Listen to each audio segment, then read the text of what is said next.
I've created this video especially for those who are interested in buying property in Ukraine. Buying property in Ukraine as well as all over the world can be tricky. When considering purchasing the real estate in Ukraine, I would strongly recommend that you follow these 4 tips.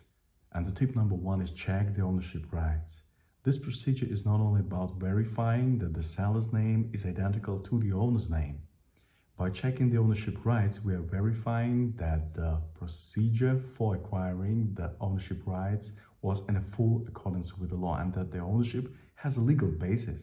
My second tip is put attention to the number and frequency of the previous deals involving the real estate. Sometimes you may find out that the property and that the ownership has been transferred too frequently from one owner to another.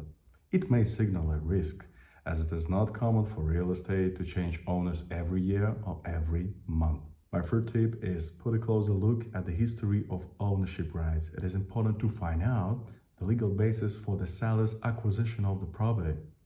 The property could have been purchased, or the ownership rights could have been acquired through inheritance or gifting. In such cases, your lawyers should provide an assessment of the related risks.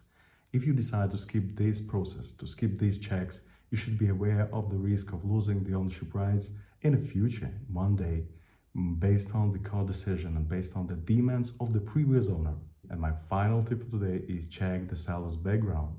Here at our law firm, we check court registries, we check criminal records, enforcement records, financial statements, and even sellers' social media accounts in order to collect as much relevant information as possible to provide our client with a full scope of information about the seller's credibility. I hope this information helps. Welcome to Ukraine. Wish you the best of luck.